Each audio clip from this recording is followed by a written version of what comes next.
Good afternoon, everyone. My name is Alex Reasbeck, and I'm going to be talking to you about CUF as well. So I want to do a little bit of kind of a background about kind of why I chose this site and kind of the overall thinking that I had around it. And it kind of starts with the University of Cincinnati and kind of my first time coming here and just what I remember pulling in. So I'm from Cleveland, so I drove down 71 and got off and got up into campus, and you kind of come through kind of a lower housing type area, and you work your way and you get to campus on Calhoun, and you can kind of see into campus, but then on both sides you're kind of starting to be flanked with these larger scale mixed use developments that start to blend their way down into campus, and they really start to give you this feel that you've really ended up someplace, and you really start to get that feel of a university. And with all the development that's occurring around Cincinnati, or around the University of Cincinnati in particular, you have things like on Vine Street, mixed use, larger scale buildings like that starting to be placed in. The one area of campus that has been kind of forgotten about is this area just to the northeast of campus, where the second largest kind of gateway to Cincinnati is, and that's 75. It's another major highway that brings in a lot of people to the area. So one of the first things I looked at was kind of trying to find a way to reestablish this corner of the neighborhood and find a way to really bring it back to life and give it kind of the feel that the rest of campus kind of has, while all the time creating a really diverse, intentional community that gave everybody the opportunity to live there. And it kind of started with kind of my concept and my framework. So I really like the idea of connections, and talking to Cindy, the location that I chose in particular, the locational access that it had to some of the other impact programs was something that I really liked. It gave it a lot of opportunity to bring it on campus, and then also with Stratford Heights kind of tie it all together. I also wanted to focus on the aspect of transportation like I talked about, so how people got to the site and how people get to campus, and who would be interacting with the site. So people coming from 75, people visiting the area, professionals coming to the area, prospective students. I wanted to create a place where they saw something really cool that they remembered when they came in. And then I also wanted to focus on this concept of really bringing a mixed use type.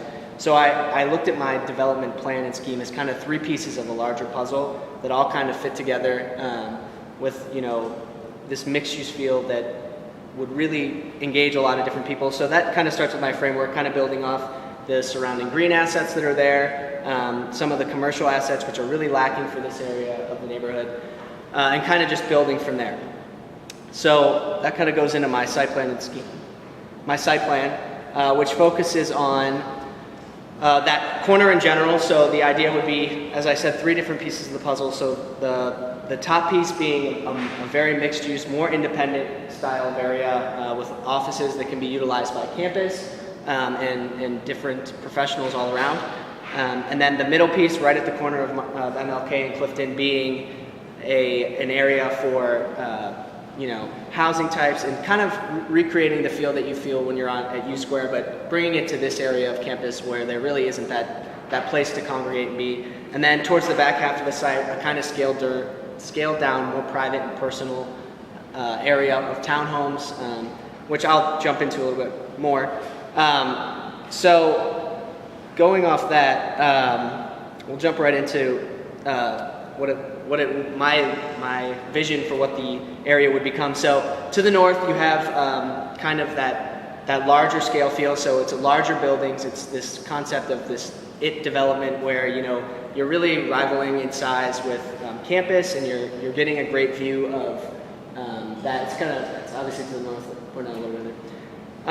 And then moving down across the street, where the number 5 is this mixed-use development. So creating this area right off Martin Luther King and Clifton Avenue, which would be a combination of mixed use. It would be really diverse apartments, from families to professionals to those with disabilities.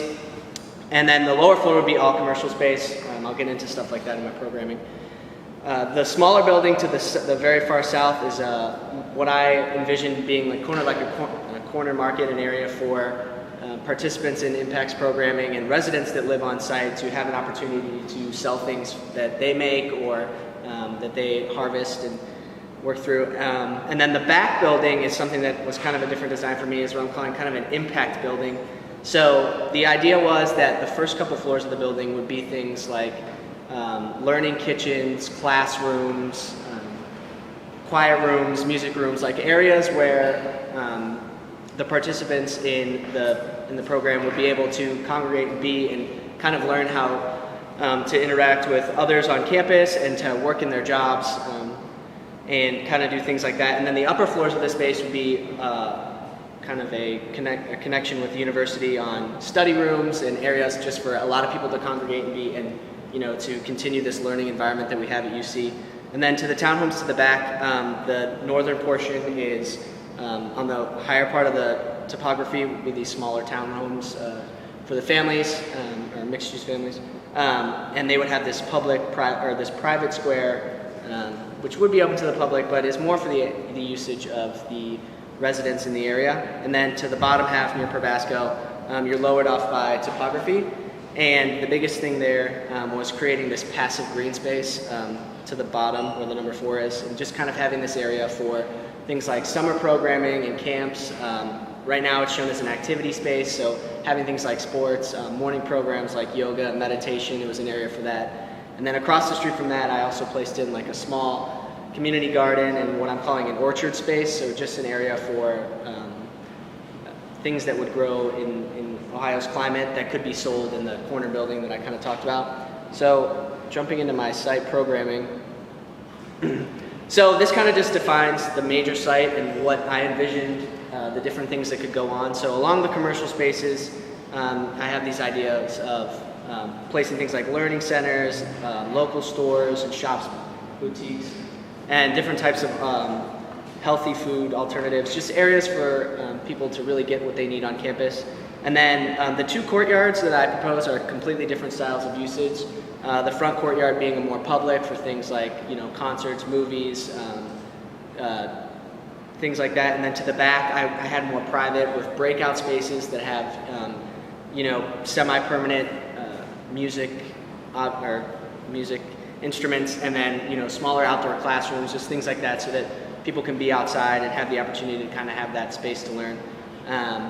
And then it kind of shows also the lower down where I propose the garden and the passive green. And then lastly, I just want to touch on the site relationship section. So the first section you see is what the view would be from Probasco. So it just shows the elevational difference from the front of the site to the back and how the topography changes, and how the parking garage, which I didn't get to just touch on a lot, would play into the site. Would be roughly 300 to 325 spots underneath, and they would have access through the bottom of the building, or access to the rest of the site through the bottom of the buildings. And then the bottom one is more of a conceptual diagram that I kind of wanted to show that would kind of relay the topography change as you came up from 75, so what you start to see on campus. So you can kind of envision as you hit there right now, it's mostly vacant surface lots and empty areas, and then you just hit DAP and some of the other buildings on campus. So the idea was to create this space that as you start to come up the hill, you really start to see that you're starting to end up somewhere, and you're being left with a lasting kind of memory. And so yeah, that was kind of my development plan.